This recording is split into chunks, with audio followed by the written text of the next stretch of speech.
Thank you for coming to hang out with us. This is Gain and Glow, a happy lifestyle podcast with me, Vanessa. And me, Crystal.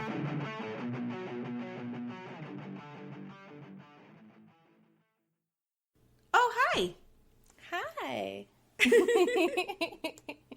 Good morning. Good morning. It is the week of Christmas. It is. And it's been like, such a weird year. And I don't even have the same feelings about Christmas as like I normally have. Like there's like waves. It's like waves of emotions, like how this year has been. Yeah. I have the same waves of emotion about Christmas. And yeah. And we just had the shortest day of the year. And we also had the great conjunction of Saturn and Jupiter being as close as they've been in like the last 800 years. Which is wild. Which is wild. And then also, of course, we live in I was going to say, sunny Oregon. No. Like, super cloudy Oregon, so it couldn't see anything anyway. But, of course, like, the internet is the source of all pictures. So, yeah, and I think that planetary alignment combined with the shortest day of the year and, like, starting winter solstice is just, like, I was just feeling tired. I don't know about you. Yeah, there's, like, this weird, like, feeling of exhaustion. And it's, like, it could be the Great Conjunction, it could be the winter solstice, it could just be that, like, it's been cold and rainy, and so I've been, like, cozier than normal, but yeah, same. And it's such a weird year for Christmas. It really is. It's so weird. Yeah. And so kind of rolling right into our dope quote. Yeah. About with the dope quote. Yeah. Celebrating a little different this year. Yeah. So this dope quote's from Oprah Winfrey. I don't mean to use the same people over and over, but, like, it was just very fitting that this happened to come across my search. So she says, the more you praise and celebrate your life, the more there is in life to celebrate. I love that. Yeah. And it touches on, like, stuff that we've talked about before, where when you're, like, focusing on the good stuff, you notice the good stuff more. Yeah, definitely. Like, I wasn't in the mood to do Christmas pictures, and I wasn't in the mood to I wasn't really in the mood to decorate, but then, like, once I started both of those things, I got into it, and it made me happy, and yeah. That's kind of how my year went too. Like, at first it was kind of slow going, and it just started with me pulling out, like, I have, like, 3 bins, and they're all full of Christmas stuff. So I pulled them all out and just looked at them stacked in my living room for like 3 days. And was like, okay, there's my challenge. Christmas bins. And then once I finally started cracking them open and like putting the decorations up and looking at all of the ornaments from over the like past 10 years that I've been like actually, you know, collecting things, it then started this slow roll of, oh yeah, Christmas. And then I started looking for, and of course I have a kid, so I started looking for activities for her, because I feel like that's like job numero uno when you're a parent, is like Christmas. Or whatever holiday you celebrate. But for me, it's like Christmas. Make it fantastic. It's like the goal. And it helped spiral me into just being super stoked about it. Then I sent my husband on like 3 different runs to get me garland and tinsel, because this house is like 3 times the size of my apartment. So I ran out of decorations. That's so funny too. Like you changed dramatically. So you're like, oh, I guess I'll only decorate the living room. Yep, pretty much. And then I was like, oh. Your living room is probably the size of your last apartment. It feels like that for sure. And then I was watching A Christmas Tale. It's the one with Ebenezer Scrooge. But it's the one where Jim Carrey plays Ebenezer Scrooge, but it's like CGI kind of, but it's like CGI kind of like cartoon Ebenezer Scrooge. And it's super creepy, first of all. Just like a random observation. I was like, whoa, this is kind of scary. This could be like a Halloween one too, kind of. But they had these like elaborate adornments of garland and bows where they like loop-de-looped the garland. So I got super inspired halfway through watching that movie and decided to do the same elaborate like loop-de-loop adornments along like the mold. I think it's called crown molding. I don't know anything about houses. Please don't judge me. But my new house has like molding around the living room. And so I did that, and it took like 70 feet of, like 70 feet of garland. I'm on the step ladder, just up there like putting it in. It was fun. It looks beautiful. I'll probably never do it again, but it looks beautiful. You're like trying to do something new, and you're like, oh, this is going to be great. And then you're like, oh, this is going to take so much time, so much garland. Yeah. Like, I'd be on a ladder for hours. And then, yeah, it's so funny because I kind of get a little funny. I get a little judgmental on people's like Christmas decorations, even though I don't do a whole lot. I drive by and I'm like, oh, they only put one string of lights. And I'm like, no one wants to be. Okay, to be like, it was funny because I went down our street, and our street is like, I mean, I understand, like, not every house is decorating for, like, lights and stuff. But our street has, like, all the blow-ups. Like, they have... I feel like normally when people buy those, like, Christmas blow-ups, like, they have, like, a theme. They're like, this is Charlie Brown. Or like, this is, like, Nightmare Before Christmas. And there was a few yards that were just, like, every blow up they had. They're like on the front lawn. Yes. They kind of just like rolled Halloween into Christmas, and then they just had all kinds of lights, and like I loved it. So different holiday type blow ups as well, yes. like Halloween blow ups with their. Oh, I love it. Yeah. See, my mother-in-law, her yard and her and her sister, their yard is like epic. Every Christmas they have the blow-ups, but they're all Christmas themed, and they have lights, and I want to say music, but now that I'm thinking of it, I can't recall if they actually do have music, but in my mind, music starts playing if they don't have it. But it's epic. It's like one of those yards that you see and you're like, this is Christmas. I love elaborate, like, I remember when I was a little kid, Christmas has always been my number one favorite holiday, and then Halloween is a very close second. But Christmas was always like super fun. My grandparents had a house in the mountains. You know this. I've told you about it like 1,000 times over the last like 6 years. But their house was like a log-built house in the middle of the mountains, in the middle of nowhere. So when you look at like Christmas movies and they have like the snowy woods and the log cabin, that was legit the Christmas that we got to have a lot of the time. And a real tree, and it was just elaborate. Like, it was the epitome of Christmas. And so now, like, every year I'm like, oh, we have to create the epitome of Christmas. More lights, more glitter, more snow. It's like my favorite. And when I see those houses with all the blow-ups, I'm like, yes, you're doing it right. I saw this one house. They had a tinsel wrapped snowman. So it was like kind of, he looked like really tinsely, but I think it was like wrapped around the wire shape to make him like a snowman.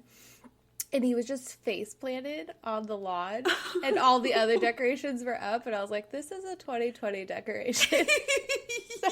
Just a face planted snowman in the mud, in the grass. So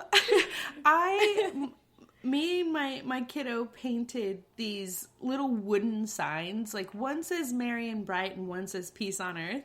And I connected beautiful ribbon to them and hung them outside the front door, on either side of the front door, with the wreath, this whole like cute, beautiful thing. And then we locked our dog outside for a little bit of time, and he decided to, like, rip it down and basically mangle the decorations.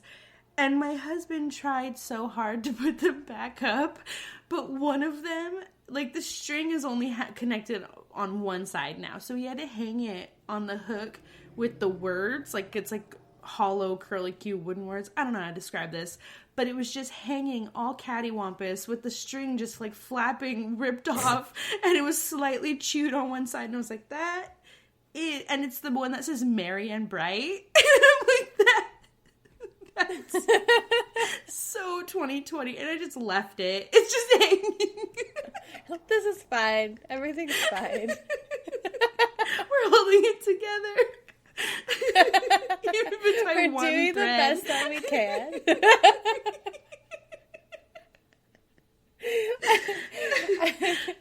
I was trying to tape a present, and, like, it was, like, hard for me to do shopping this year. Like, I mean, part of it's, like, I'm like, oh, how much money do I want to spend? And, like, do I want to, like, and all the, all these little thoughts. And then I got some stuff, and we had wrapping paper gifted to us, and we have so much wrapping paper. We never wrap anything.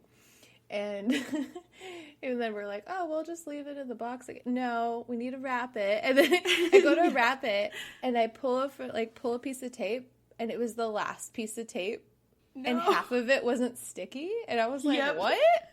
And then I go and I grab another tape dispenser, and I pull another piece of tape, and it was the last piece of tape. And I was like, I'm like, I'm about ready just to get a bunch of ribbon and tie this up like it's like a Christmas ham or something. It was just like one sad piece of tape after another. I was like, okay. I'm very much like a Pinterest mom when it comes to the momming side of me.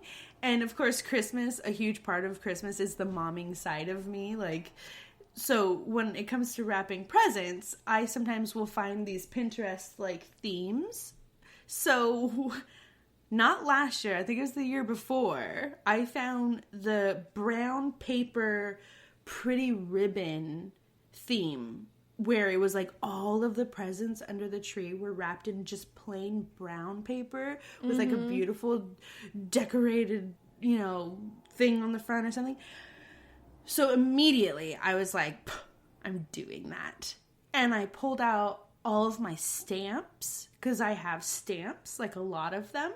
And I was like, I'm going to stamp these Christmas designs on this brown wrapping paper, and then, like, pencil color it in and shade it, and, like, put everyone's first letter of their name on it in, like, calligraphy, and do these ribbons. It was a disaster. So I tried at first, and I don't know what I was thinking. I tried at first to stamp the paper, then use it as wrapping paper. So, like, decorate the paper first and then wrap with it. But the ink did not absorb into the paper the same as it would on other types of paper. So when I was wrapping it, it was like smearing black ink all over everything. And so then it turned into this whole like smooshed, smeared mess. And I was like, well, great. And then the ribbon, I didn't have enough ribbon. And it was one of those times where it was totally like a nailed it, failed it situation.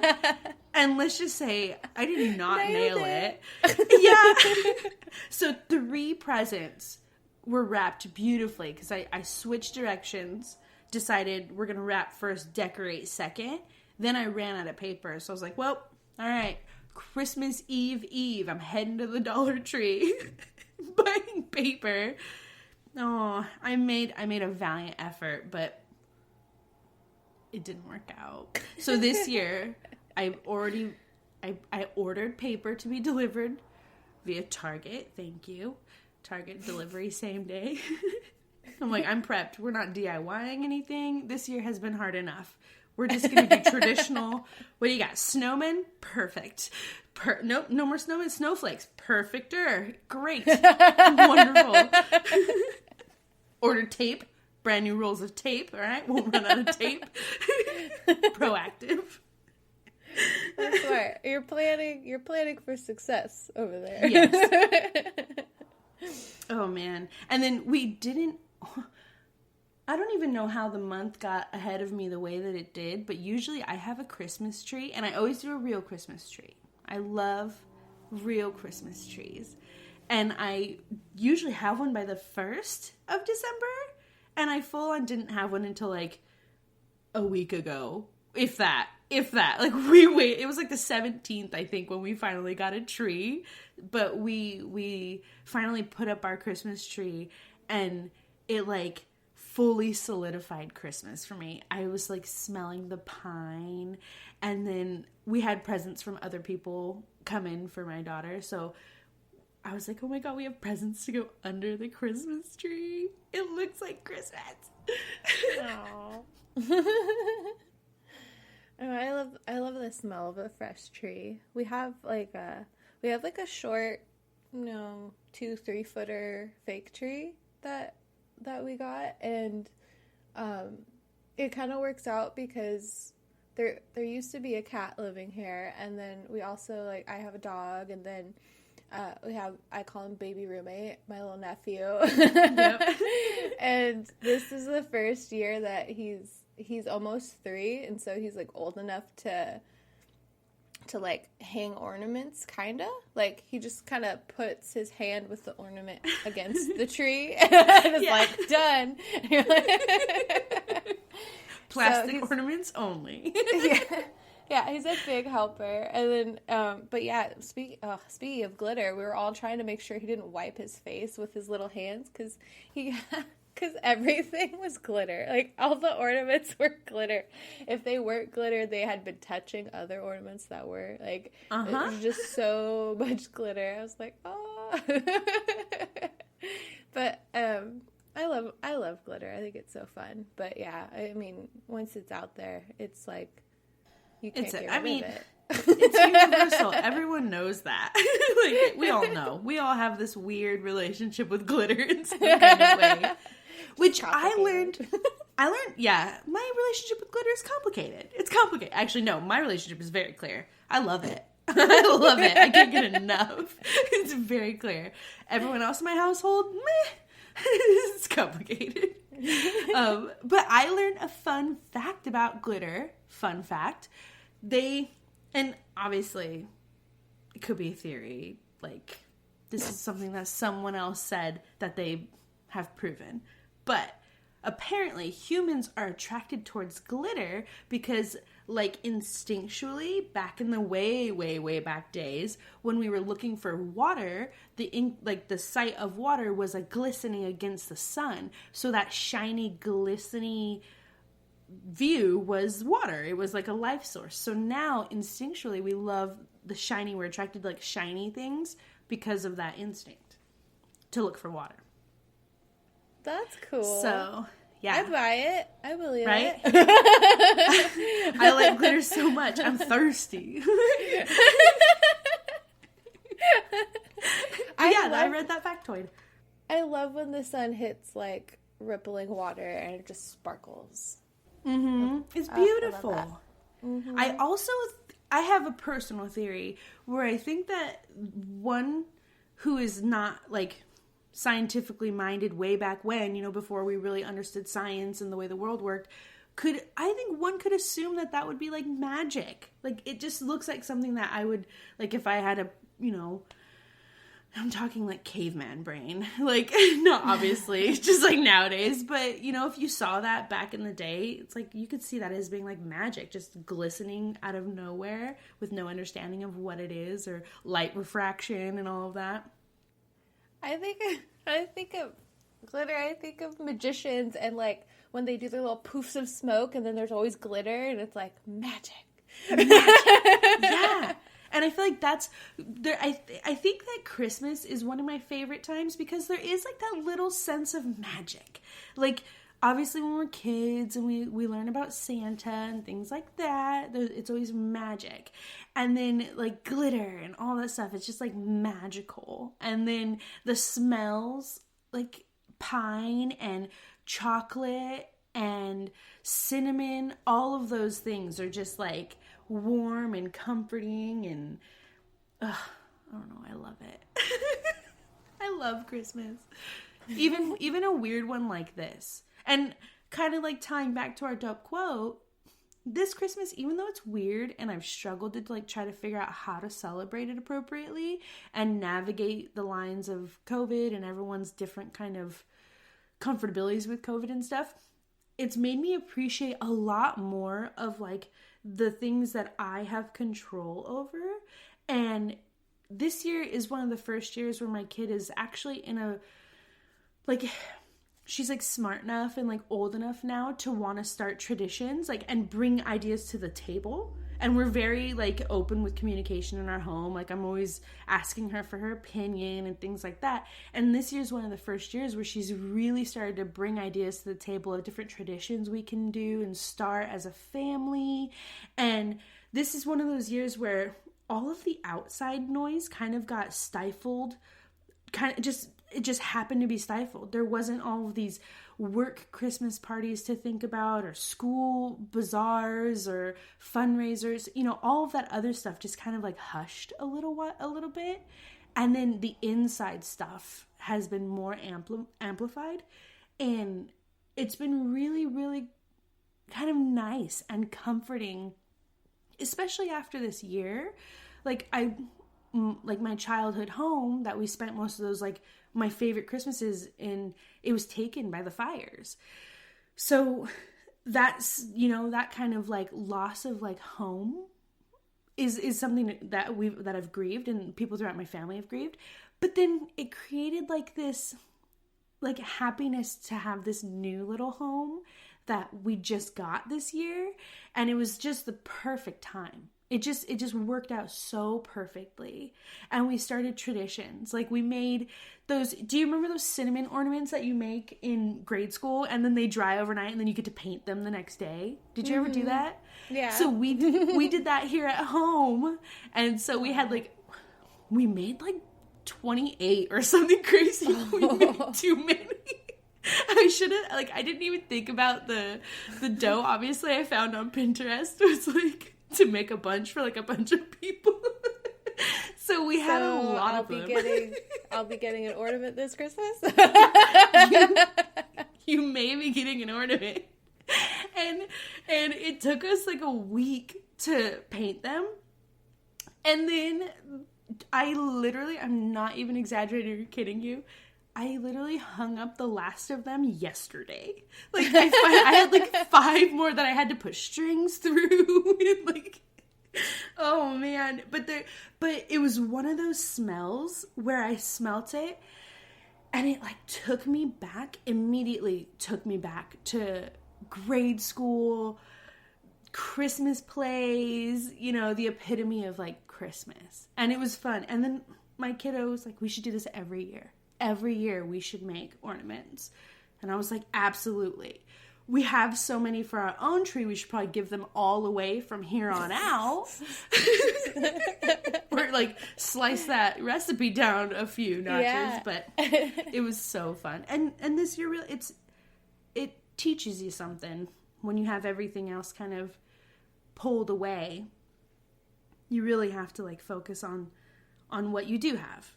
And I think that this Christmas has almost been, dare I say, a little bit better than some, because I've gotten undivided time with my kiddo when normally I've been so distracted. So it's been really fun. And then we've cycled through every single Netflix Hallmark-esque Christmas movie you could think of. Oh, one of my guilty pleasures. Come December 1, I'm like, I want love, snow, time travel, princes, all of it. All of it. Winning an inn. Yeah. Yes, please. Princess That was Switch. Hallmark. Hallmark romances where they meet at a coffee shop and then they bump into each other at someone's mutual friend's place and they hate each other, but then they sit and drink their coffee and then they fall in love and then they open an inn together. Exactly. And I'm such a sucker for romance. I love romance. It's funny because I'm kind of rough around the edges, like, as a human being, but deep down inside I'm so soft and squishy, and I love that stuff. It's ridiculous, and you can't think too much into it where you're like, whoa, that's not how time travel works, but whatever. This is love. This is about the magic of Christmas and the magic of love. You would think that because I laugh all the time and I seem so cheerful that I would love that too, but I have little to no interest in those like little love stories. I'm like, okay. But I do love like I do love cartoons. Like, I love any kind of Christmas cartoon or like animation, and like I love like watching like some of like the older ones too, where they like do all the stop animation by themselves, and you're like, how did they even do that? Like, that's like magic in itself. Like, I just love all these little aspects of like fun and fantasy. Like, I'm a big fan of fantasy, especially when it comes to like holidays. So yeah. I guess it does kind of like, I do love like all the Santa Claus movies. Like, so I will deal with with all the love around Santa. But oh, it was kind of funny. The other day we were watching the Conjunction. We couldn't see it through the clouds, but they had it streaming on YouTube, which I thought was cool. Like, somebody had a zoomed in version of zoomed in of like the planets, and so it's like so funny because you think of their technology that we have now, like still like we're still like, you know, beyond my comprehension of like how much distance we are between the planets. So to like see them zoomed in, they're all like fuzzy little dots with like slight, like you could see some rings. And Cameron, my husband, was like, you know, I bet to like people back in the day, like before all this technology, it probably looked like an eye because you just see the rings and the dot in the center. But even when it's zoomed in, like we were watching it on YouTube, it doesn't look like rings around a circle. It just looks like a circle in the middle of another circle. So it kind of looked like an eye. I was like, oh, that's cool. But we were watching that, and he has this planetary app that shows like all the constellations when you move your phone around. So you don't even have to be outside. Like, it just shows you like the patterns of where everything is, and occasionally like you'll see like a satellite flow through or something. And they made a little Santa Claus satellite that was like orbiting. It was so cute. It was like such a fun little thing to throw into the app. That's a super cute feature. That is so cute to add to an app. And I love I just think that one of my favorite parts about Christmas too is we all together celebrate it, and there's so much like community and collective happiness. And I mean, obviously not discounting people who are experiencing difficulties, but it's such a beautiful year also to appreciate everything that we have and to celebrate in whatever way we feel comfortable and whatever way makes us happy. And at the end of the day, that's really what it's about. It's about just being happy and finding fun stuff and doing things that bring you, you know, happiness and joy and smelling a real tree. There's a pine tree outside of my little commute, like where I live, and I kind of will just pinch off a couple of the little pine needles and smell those since I don't have a real tree. Yeah. I love that. Yeah, it's all about like finding the little things you enjoy, and it's like there's some traditions like you haven't been able to do this year, but then you create new ones, and like you said, that's so cool that you have such like alone time like with your daughter, and where normally it's like, yes, it's fun to be like around family and all together, but then now you just got to create like this special little moment and tradition with her, which I think is so awesome. It's a beautiful thing. Yeah. Thank you so much for tuning in. Don't forget to subscribe wherever you find your podcast to stay up to date with our new episodes every Wednesday. Also, head on over and follow us on Facebook and Instagram and say hello while you're there. And don't forget to drink some water, take a deep breath. You've got this.